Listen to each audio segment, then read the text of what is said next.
Time for the injury report on the Pat and Aaron Show, presented by Florida Orthopaedic Institute in partnership with Tampa General Hospital. And a fan favorite joining the show once again, Dr. Jeff Sellman. Dr. Sellman, good morning. One of our final, maybe our final one with you this season, buddy. It's really sad because I was just enjoying that commercial for the KFC Smash Bowl. I just kind of want to go out and get one. You can do that. You're allowed to do that, doctor. And we got, listen, even though we are coming up to the Super Bowl, not this week, we got a week in between here. We got some questions. We want to take some time to address some of the issues the Buccaneers may be facing next year. Shaq Barrett, a guy who came back this year, torn Achilles more than a year ago. Guys are usually better in their second years back from ACL injuries. Is it the same concept when it comes to the Achilles injuries? No, not necessarily at all. The Achilles tendon is under this tremendous amount of tension because of the muscles that are attached to it, whereas the ACL really is just in this space in the knee. So when somebody ruptures their Achilles tendon and you have to get it repaired, we also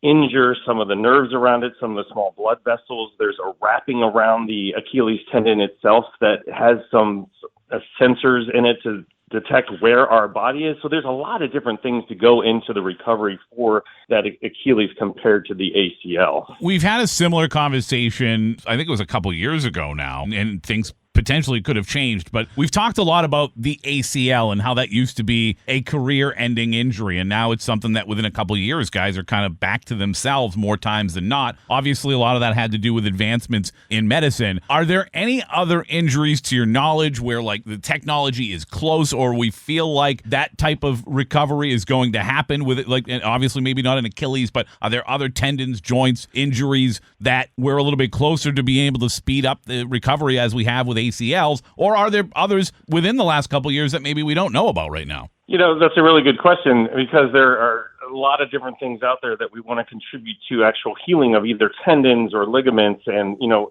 ligaments and tendons, although we think they're a little similar, they do have a little bit of chemicals make up differently. So going to a kind of a different joint, the rotator cuff in the shoulder, there's been a lot of advancement in kind of bioidentical tendons there to help with the shoulder itself and the recovery, and of course the stem cell situation with any kind of healing process. So that being said, shoulders, knees, and now we're kind of going toward the hip with ways that we can heal some of these injuries that plague especially football players. Vikings tight end 𝗙𝗃― he had surgery for a torn ACL. He also tore the MCL in the same knee. He decided, along with the Vikings, they delayed the ACL surgery until the MCL had healed. Is that the only reason for the delay, and how normal is that? So this is a little controversial. Of course, if you get 6 physicians in one room, you're going to get 7 different opinions, especially when it comes to surgery. But classically, this is very normal depending on how much of the MCL has been injured. We don't normally actually surgically repair an isolated MCL tear unless it has pulled back and kind of wiggled in the where it is in the knee. So if you were to heal the MCL first with conservative treatment, you can then get a better range of motion of that knee, a little quad strengthening to make that ACL recovery much better. And then you don't have to surgically repair and cut on that MCL portion. Does it, we were just thinking about, could it impact, how long it takes him to come back if he has to wait for this? But is it possible that waiting for this almost speeds up that recovery because of the fact that he's in a better position to heal? Absolutely. We're still at that 6 to 12 months being the time frame for an isolated ACL to come back 100%, but it has a better functional outcome with more quad control when you're able to get that healing of the MCL first. In the whole scheme of things, it's not going to really change the entire time out. Deebo Samuel, he had that shoulder injury that had him out of the game a couple weeks ago, and a lot of people were wondering if he would play in the championship game at all. He not only played, he had an impact, a big impact in that game. How did he do that? How did he, when it looked like he wasn't potentially going to be able to play, he got on there and was effective? Yeah. First of all, the level of athlete that we're dealing with here, he's a stud, right? And one of the things that happened before, of course, he had that hairline fracture in the same shoulder. So when we see that as patients, as athletes, we're like, oh my God, I see the fracture. I'm injured. I have to heal this. And so the biggest thing for him was he was worried he's going to do the same thing. And so then when he had all that imaging, the x-ray, the MRI, and it just said a deep bruise, which, contusion is the fancy word for it. He's like, okay, well, mentally I'm just bruised. So I can go out there and play because he's bruised up every day.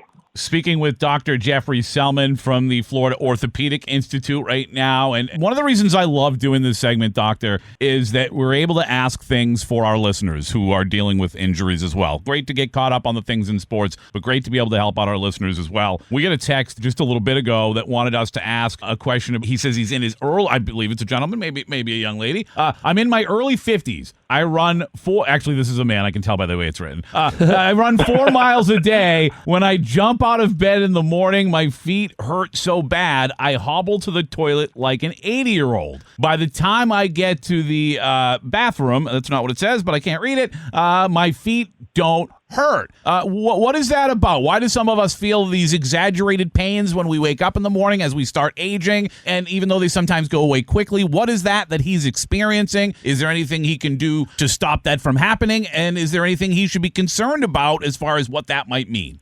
Well, first of all, thank God he can still pee. So if he can get to the bathroom, that's a good sign. Mazel Great tov. start. Second of all, that's classic for either plantar fasciitis or Achilles tendonitis when you're lying in bed and all of our feet basically fall forward, like pointing in Pat's ballet dance class, And so that Achilles, the plantar fascia starts to tighten up. So when you take those first steps in the morning, holy crap, they have to get the blood flow. They have to get stretched out again. So one of the things with runners, I'm not in the camp where you should not run for your life because it creates damage. It actually has been shown to help protect things. But runners don't love to cross-train, meaning flexibility and especially strengthening at the gym. And as we age, to protect the joint from running, we got to go to the gym, do some strengthening, a ton of stretching, because the mechanism behind it is tight calves, little baby cows. I got to stretch more so because my little baby cows they're very weak and they're very small. Yes. Dr. Sellman, incredible job as always. Really, thank you so much for the contributions you made to the show this season. We look forward to talking to you again. And I can tell you, people text us, they reach out to us. They really appreciate the work you do for us. So thank you. Well, I appreciate that a lot. I love it. Thank you, guys. Thanks, Doc. There you have it, the second to last, the penultimate, if you will, injury report on the Pat and Aaron Show, presented by Tampa General Hospital in partnership with Florida Orthopaedic Institute, providing you access to one of the top orthopedic programs in the nation. Schedule an appointment today at floridaortho.com.